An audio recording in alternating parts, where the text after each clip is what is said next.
Oh, Rian, welcome dito sa Ugbo Street sa Tondo. Ito yung sikat na nagba-viral na nakikita mo sa social media. Yes, matagal ko na talaga ito gustong puntahan. At saka kahit hindi pa tayo nag-order at namimili, talagang takam na ako sa food. Sa dami ng mga choices Sobrang dito. daming tao.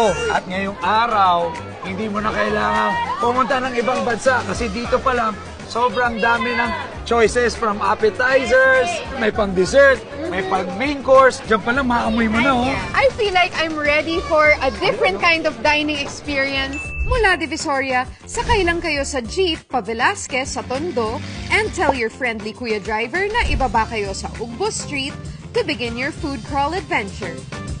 At para sa paandar namin ni SB ngayong araw, fine dining Ugbo Street Style. What is that? Ito ang pwede.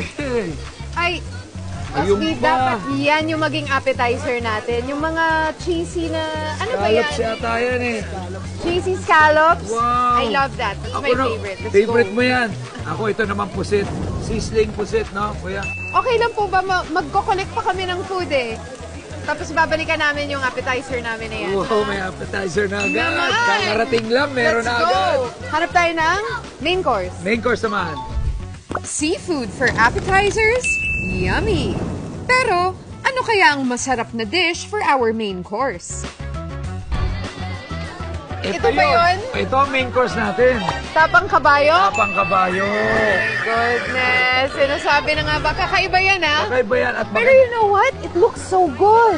Oo naman. At promise, ngayon ko lang siya matitikman. Ako din, pero game ako dyan. Talaga? Let's try something new together. At dahil medyo adventurous na ang aming main dish, I'll stick muna with something familiar, yet popular for our side dish. Okay, SB, ito yung napili ko para sa atin na maging side dish. Wow. Kasi alam kong mahilig na mahilig ka sa corn simula nung bata ka pa. Oo naman. So ito ang fried cheesy corn. Wow, hindi ko pa natitikman to. Oo nga, ako din eh actually. Pero gusto ko lang na hopefully maalala mo yung childhood mo. Oo naman, kasi nung bata po ako, talagang pag dumadaan yung nagbebenta ng mais, hinahabol ko yan. Pero gusto kong malaman dito, ano yung kaibahan ng cheesy corn nila rito? Meron po kami ditong bestseller na fried buttercorn overload bake. Oh, overload. Sarap po yun.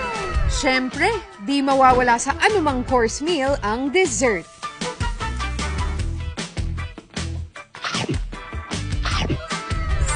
At dito sa Ugbo Street, pwedeng-pwede kayo magpaka-international. So, ito yung Japanese souffle pancake. Nakikita mo, marami talaga siyang egg whites, kaya fluffy na fluffy, oh. Hindi ko pa to alam. Paano ba to?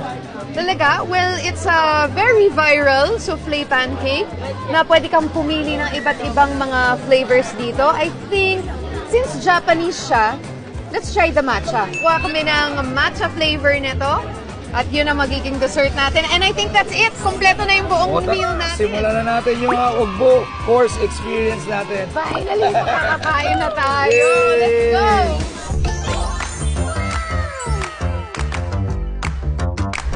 Wow! Oh my gosh, ang dami. At para simulan ang fine dining, siyempre, kailangan ready natin. Oh, wow! Yes! It's getting more social by the Oo, minute. siyempre. Yan ang mga kagawian namin sa Maynila.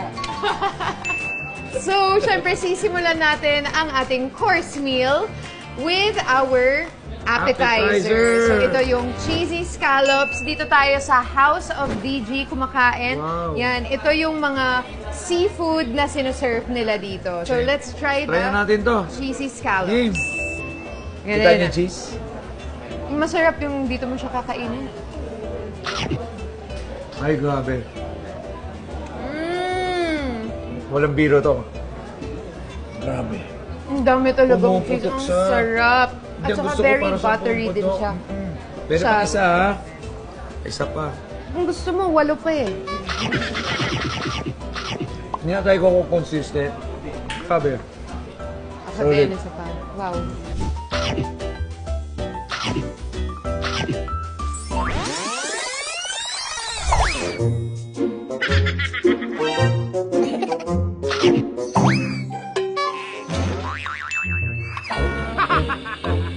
So, ang ating main course ay ang Avery's Tapang Kabayo. Ito yung chow fan na tapang kabayo. Yan, oh. Tapos, pwede bang isabay ko na rin to? Kasi kanina ko pa tinitignan to. Oo, syempre. Yan yung pusit ating... na to eh. Imagine nyo yung pusit to. Ganito kalaki. Ready na ako. ang ating Tapang Kabayo. Cheers. Cheers.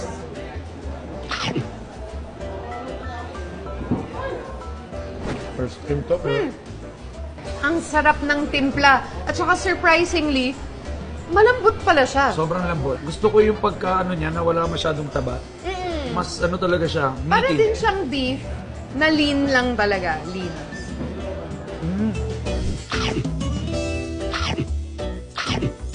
At matindi niyan, nasa ano pa lang tayo. Nasa main course pa lang. Pangalawa pa lang to. Hindi mo pa nga natitikman ang ating side dish eh. Ito. Ang ating Tondo Avenue. Cheesy. Cheesy, creamy corn. Tignan nyo naman kung gaano ka-cheesy at creamy. Ito yung overload nila. Let's try it. Takam na Cheers. ako nang unat pa ako sa ano.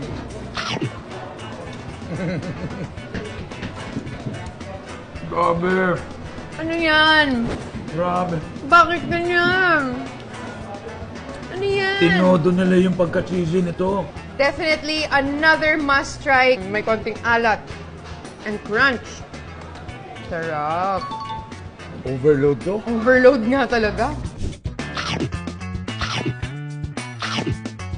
And eto na, it's a girl's favorite part of a meal. It's dessert time. Yes, at eto, kahit busog na ako dahil sa itsura pa lang ito, gusto ko nang itry at ang sosyal ng pangalan. Yes. Japanese souffle Souffle pancake. pancake. Ugbo style. Okay? Can you Wow. guys look at the softness? Come on. Okay. Wow. Grabe yung Wow. pa-creamy sauce nila.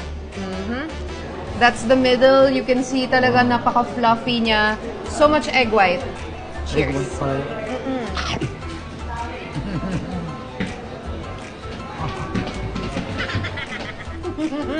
Grabe to. Iba na naman to. Tuloy pa. Ito yung souffle pancake done right. Ito talaga yung Grabe texture yan. na hinahanap nyo. If gusto nyong masampolan, punta kayo dito sa Ugbo. Ito yung tama at perfectong souffle pancake. Napakasarap and I can't believe we just ate all of that. Ang saya-saya pala talaga dito sa Ugbo. Kaya Grabe. naman pala trending lagi. Yes. Ito po ang nabuo naming fine dining course meal, but I'm sure may magagawa din kayong sarili nyong combo. Tag nyo lang po kami sa aming mga social media pages para makita namin at baka mag-comment kami or matry din namin. Thank you so much for joining us. Ako si Rian, And SB. and all you need to ask is, Where in Manila? Makikita na natin ang dating bahay ni Asyong Salonga himself. He's gonna keep me busy while I'm waiting for the food.